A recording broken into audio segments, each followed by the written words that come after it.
এই ভিডিওতে আমরা 100টা ওয়েল খনন করতে চলেছি। জল জল ও মাই গড! তোমরা দেখতে পাচ্ছ কেনিয়ার একটা ছোট্ট গ্রামের লোকেরা জলের সরবরাহ পেল, তাও আবার মাত্র 1 সেকেন্ডের মধ্যে। একটা হয়ে গেছে, আরো 99টা ওয়েল খনন করা বাকি আছে। তোমাদের এই ভিডিওটা দারুণ লাগবে। এই 100টা ওয়েল মিলিয়ে 500,000-এরও বেশি মানুষকে পরিশ্রুত পানীয় জল সরবরাহ করতে চলেছে। তারপর আমরা কেনিয়ার এই অংশে বেশ কিছু ওয়েল খনন করবার পরে আমরা কিছুটা দক্ষিণে নেইরির স্কুলগুলোতে গেলাম, আর অবশ্যই বলবো তারা আমাদের দেখে খুব খুশি হয়েছিল। তোমরা সবাই কেমন আছো? আমি এতটা আশাই করিনি। সবাইকে স্বাগত জানানোর জন্য ধন্যবাদ। আমি বুঝতে পারছি না কি করে রিঅ্যাক্ট করব। তোমাদের সকলকে ধন্যবাদ জানাই। আমরা আসার জন্য এই গ্রামে একটা ওয়েলকাম সেরিমনি হয়ে গেল, আর নোলান তার মধ্যে অংশ নিয়ে নিল। তার মধ্যে নোলানকে দেখতে সবথেকে অকওয়ার্ড লাগছে, আর এগুলো দেখতে আমার খুবই ভালো লাগছে। আর যখন আমরা স্কুলগুলো ঘুরে দেখলাম, দেখো একজন গেস্ট এসেছে। কেমন আছো তোমরা? তোমাদের সব ঠিকঠাক চলছে তো? তোমরা সবাই ভালো থেকো। একজন টিচার আমাদের দেখালো কিভাবে সবাই জল আনে, সেটা এই নদীটা থেকে, যার জল খাবার একদমই উপযুক্ত নয়। এখান থেকে ছাত্রছাত্রীরা জল খায়। হ্যাঁ এটা তো পাগলামি। হ্যাঁ, আপনি জানেন স্টুডেন্টদের ডায়রিয়া, টাইফয়েড, নানা রকম ইনফেকশন হতে থাকে, কারণ আমরা এই জল ব্যবহার করে থাকি। তাই আমরা ওদের যতটা সম্ভব চেষ্টা করি যত্নে রাখার, কিন্তু আপনারা দেখতেই পাচ্ছেন যে কি অবস্থা। কিন্তু জীবনে বাঁচার জন্য জল তো লাগেই। এই পরিস্থিতিটা দেখে আমাদের খুবই খারাপ লাগলো। এই অস্বাস্থ্যকর জল খাওয়ার ফলে বাচ্চাদের জীবন ঝুঁকিপূর্ণ হয়ে যায় এবং কখনো কখনো সংক্ষিপ্ত হয়ে পড়ে। কিন্তু অন্তত এই গ্রামের জন্য আমরা এই পরিস্থিতিটাকে বদলাতে চলেছি। আমার মনে হয় না এটা আমার মাথায় ফিট হবে। আমার মাথাটা অনেক বড়। দেখা যাক আমরা জল খুঁজে পাই কিনা। ও ও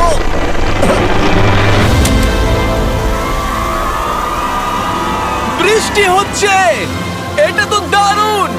মাটির উপরে জল উঠে আসার পরে সেগুলো ধরে রাখার জন্য আমরা এই বড় ব্যারেলগুলোকে নিয়ে এসেছি, যেগুলো ওয়াটার টাওয়ারের উপরে ফিট করা হবে। এই গ্রাম এবং প্রতিবেশী গ্রাম যে শুধু পরিষ্কার জল পাবে তাই নয়, বরং জলের প্রেসারও অনেকটাই বেশি পাবে। তার মানে হলো তাদের আর অপরিষ্কার জলে জামা কাপড় কাচতে হবে না। নাও টানো। নোলানের মায়ের সঙ্গে তুলনা করলে এটা কত ভারী হবে? প্রায় 2টো নোলানের মায়ের সমান। ওহ গড! ভাই আমি কিন্তু তোমাকে এখান থেকে ফেলে দেবো। ঠিক আছে, হয়ে গেছে। হ্যাঁ, রেখে দাও। আমরা কেনিয়াতে আরো 20টা ওয়েল খনন করলাম, আর সেটা করবার পরে আর এখানে তো আরেকটা ওয়েল হয়ে গেছে। চিন্তা করো না, আমার আরেকটা জুতোতে আরো বেশি জল আছে। আর এটা দেখাবো আমরা প্রথম 29টা ওয়েল কিভাবে খনন করলাম। আমরা একটা বড় ড্রিল মেশিন দিয়ে মাটির গভীরে কয়েকশো ফুট নিচ অব্দি খনন করলাম, আর একটা পরিশ্রুত পানীয় জলের বিশাল উৎসের সাথে জুড়ে দিলাম। তারপরে আমরা পাইপের সাথে এটাকে জুড়ে দিলাম, যাতে আফ্রিকার সবাই এই জল খেতে পারে আর সেটা তুলতে পারে ঠিক এই রকম ভাবে। দেখা যাক এটা কিরকম খেতে। জলের মতোই। এই 5 গ্যালনের ড্রামটা ভরতে আমার 1 মিনিট সময় লাগলো। এখান থেকে একদিনে কত জল তোলা যেতে পারে? একদিনে প্রায় 3600 গ্যালন জল। এই ওয়েলটা এই গ্রামের শুধুমাত্র 400 বাচ্চার জন্যই নয়, বরং এই স্কুলের প্রতিবেশী গ্রামগুলোর বাচ্চারাও এই জল ব্যবহার করতে পারবে। আমাদের জল দেওয়ার জন্য থ্যাংক ইউ। হ্যাঁ, থ্যাংক ইউ কি আছে। এটা প্রায় 30 বছর ধরে অনবরত জল সরবরাহ করবে।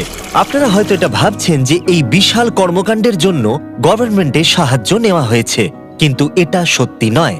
এই সমস্যার সমাধান করা সম্ভব হয়েছে কারণ মানবতা সর্বদা পাশে এসে দাঁড়ানোর চেষ্টা করেছে। তোমার সাকসেসের পেছনে রহস্যটা কি? সত্যি বলতে, তুমি যা ভালোবাসো তা সততার সাথে করতে থাকো, আর তুমি বুঝতেও পারবে না সাকসেস কখন চলে এসেছে। দেখো, এটাকে আমি একদম কাছে নিয়ে আসছি। আমাদের দেখতে পাচ্ছো? এটা দারুণ, তাই না? হ্যাঁ। ওপরে তাকাও, দেখো রেকর্ড হচ্ছে। ঠিক আছে, আমি এটাকে আরো কাছে আনছি। এই দেখো। তোমরা নিজেদেরকে দেখতে পাচ্ছ? আমরা এই গ্রামের জন্য ওয়েল খনন করতে সক্ষম হয়েছি, এবং এই গ্রামের জন্য এবং আরো এরকম 12টা গ্রামের জন্য। আর যখন আমাদের ওয়েল খনন করা শেষ হলো, আমরা তো স্কুলগুলোকে কিছু ব্র্যান্ড নিউ কম্পিউটার দিয়ে সাহায্য করার চেষ্টা করলাম। আচ্ছা, ওরা খুশি হবে তো? ওরা খুব খুশি হবে, খুব খুশি। পরিস্থিতিটা ভালো হয়েছে দেখে ভালো লাগছে। আমরা ক্লাসরুমগুলোকে সাজালাম নতুন ফার্নিচার দিয়ে, নতুন কিছু সেলফ রাখলাম, আর তার সাথে নতুন কিছু বই। সব স্টুডেন্টদের একটা করে সকার বল দিলাম। এটার জন্য ধন্যবাদ। Thank you, Mr. Beast. আর তাছাড়া প্রত্যেকটা ক্লাসে একটা করে হোয়াইট বোর্ড আর একটা করে প্রজেক্টর দিলাম। তোমাদের এই প্রজেক্টর ভালো লেগেছে? আচ্ছা।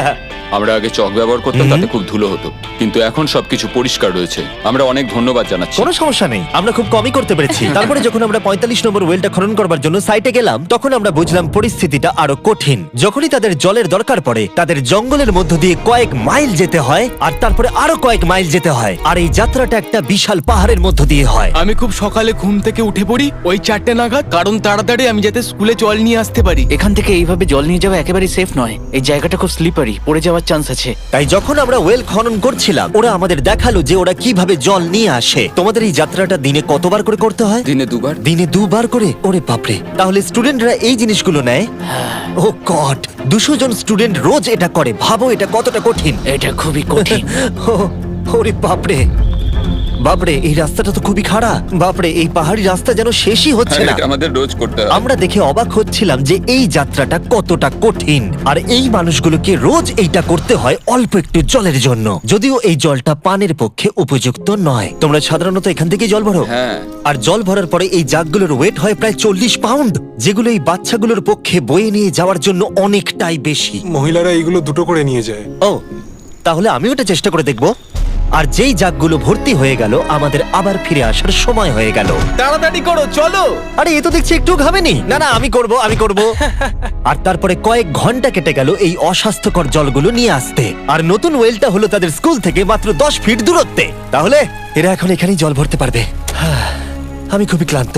আর তারপরে আমরা পরের গ্রামে গেলাম, যেখানে আমরা 46তম ওয়েল খনন করব। কিন্তু সেখানে আমরা সমস্যার মুখে পড়লাম। আমরা দেখতে পেলাম এই গ্রামটা 2 ভাগে বিভক্ত এই বিশাল ভয়ঙ্কর নদীটা দ্বারা। এর জল এখন বেশি মনে হচ্ছে না, কিন্তু যখন বর্ষাকাল আসে তখন জল তীব্র গতিতে আসে আর এই ব্রিজটাকে ভাসিয়ে নিয়ে যায়। আর এই ব্রিজটা এত গুরুত্বপূর্ণ কারণ গ্রামের লোকজন এই দিকে বাস করে, আর হসপিটাল বা স্কুল হলো এই দিকে। তাই তাদের অনেকবার দিনের মধ্যে এই ব্রিজটাকে ক্রস করতে হয়। এই ব্রিজটা ভয়ঙ্কর হওয়া সত্ত্বেও এটাই তাদের একমাত্র এই অবলম্বন। নদীর যখন জল বেড়ে যায় তখন এখানকার মানুষ, শিক্ষার্থী এবং পশু পাখিকেও ভাসিয়ে নিয়ে যেতে পারে। এর আগে আমরা এই নদীটা পার করতে গিয়ে 3 জনকে হারিয়েছি। এই প্রাণ চলে যাওয়া অপূরণীয় ক্ষতি, এবং তা কখনোই মেনে নেওয়া যায় না। আমরা যেইটা শুনলাম, আমরা সিদ্ধান্ত নিলাম আমরা সাহায্য করব। সুতরাং যখন এখানে নতুন ব্রিজ তৈরির কাজ শুরু হলো, যেটা তাদের ওয়েলের কাছে নিয়ে যাবে, তখন আমরা 2000 মাইল পেরিয়ে চলে গেলাম কেনিয়া থেকে জিম্বাবুয়ের উদ্দেশ্যে।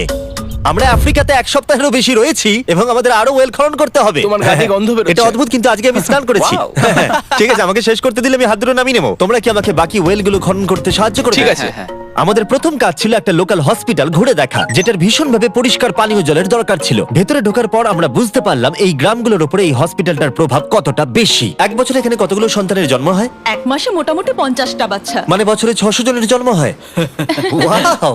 কিন্তু দুর্ভাগ্যবশত অন্তঃসত্ত্বা মহিলাদের পানীয় জল পেতে কয়েক মাইল হেঁটে যাতায়াত করতে হয়, আর তারপরে এই ভারী বাকেটগুলোতে করে জল বয়ে নিয়ে যেতে হয়। যাই হোক, ভালো খবর হলো এটা, আমরা একটা নতুন মডার্ন ওয়েল পাম্প কনস্ট্রাকশন করছি। ভালো করে, ওদিকটা। এখন যেটা প্রয়োজনীয় সেটা হলো এগুলোকে চালু করা। যাই হোক, নোলান, তুমি কি তৈরি? আমি তৈরি। ওভার। একটা ড্রামাটিক জুম ইন করো। নোলান, আমি বাটন প্রেস করলাম, জল কি পড়ছে? জল পড়ছে। তোমরা একবার গিয়ে দেখবে নাকি? হ্যাঁ, চলো যাওয়া যাক। আমার ভালো লাগছে যে মানুষকে আর জলের জন্য বেশি দূর যেতে হচ্ছে না। এর থেকে ভালো জিনিস আর কিছু হতেই পারে না। এখানে নোলান খুবই ভালো ডান্স করতে পারে। ও তোমাদের সাথে নাচবে। আমাকে সবসময় নাচ করতে কেন বলে? দেখো ও কি করছে। হে ভগবান, আমি আমি আমি এটা আর দেখতে পাচ্ছি না। পরিশ্রুত পানীয় জলের সরবরাহ নিশ্চিত করে দেখলাম এই গ্রামের অনেক স্টুডেন্টদের যাতায়াত করতে সমস্যা হয়। তাই আমি ডিসাইড করলাম সবাইকে নতুন বাইসাইকেল দেব। আমি জানি এখানে অনেক বাচ্চা আছে, কিন্তু আমাদের কাছে অনেক বাইসাইকেল আছে। পরিষ্কারভাবে বলে দিই, আমি সাইকেল চালাতে পারি না। জিমি শুধু সাইকেল বিতরণ করতে পারে। কোনোদিন চালাতেই শিখিনি। চলো তোমাদের নতুন সাইকেলগুলো চালাও দেখি। 3, 2, 1, চলো। সবাই আমাকে বেরিয়ে যাচ্ছে। খুব সাবধানে, আমি কিন্তু চালাতে পারি না। কারোর সঙ্গে আমার ধাক্কা লাগবে। তুমি কি চালাবে এটা? ঠিক আছে, যাও চালাও। ঠিক আছে। সাইকেল বিতরণ করবার পরে আমরা ওয়েল খনন করা চালিয়ে গেলাম যতক্ষণ আমরা পৌঁছলাম ওয়েল নম্বর 69। এই সোলার পাওয়ার্ড ওয়েলগুলো বিশেষভাবে ডিজাইন করা হয়েছে গ্রামের কৃষকদের জন্য। চাষের জন্য প্রয়োজনীয় জল সরবরাহের পাশাপাশি শস্য এবং গবাদি পশুর জন্য, এমনকি ড্রাই সিজনেও আর কোনো বিদ্যুৎ ছাড়াই। প্রত্যেকটা প্যানেল 200 ওয়াটের। এটা পাম্পের সাথে অ্যাটাচ করা আছে। এই পাম্পটা প্রতি ঘন্টায় 5000 লিটার জল তোলে। বলতে গেলে এই গ্রামে আমরা আনলিমিটেড জল পাচ্ছি।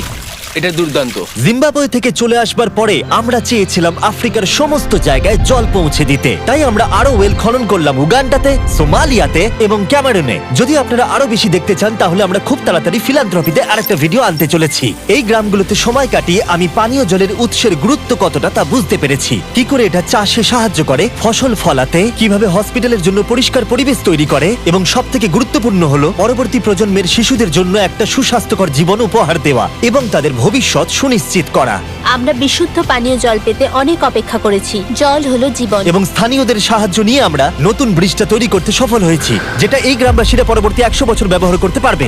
আমাদের জীবন এখন সুরক্ষিত, আমরা সব একসঙ্গে থাকতে পারবো, দুশ্চিন্তা দূর হয়ে গেছে। এই ভিডিওতে আমরা 100টা ওয়েল খনন করে অনেকের জীবন বদলে দিয়েছি, কিন্তু এটা যথেষ্ট নয়। তাই এই ভিডিও ছেড়ে যাওয়ার আগে আমি রিকোয়েস্ট করছি beachphilanthropy.org/wales এ যান অথবা ডেসক্রিপশনের লিংকে গিয়ে সম্ভব হলে কিছু টাকা ডোনেট করুন। আমরা এই ভিডিও থেকে 1 টাকাও প্রফিট করছি না। আমরা এখান থেকে পাওয়া টাকার পুরোটাই কাজে লাগিয়ে দেবো ওয়েল খনন করতে, যেটা তোমরা ভিডিওতে দেখলে পৃথিবীর চারিদিকে। আমি জানি এটা শুনতে খুবই অদ্ভুত যে একটা ইউটিউবার এই সবগুলো করছে, কিন্তু কাউকে তো এটা করতেই হবে। কিন্তু জানি না এটা কারা করবে, তাই আমরা করছি। আমরা যতটুকু করতে পেরেছি তাতে অনেকের জীবন বদলে যাবে বলে আশা করছি। আর ফাইনালি 100তম ওয়েল। ও মাই গড, আমাকে ক্ষমা করে দাও।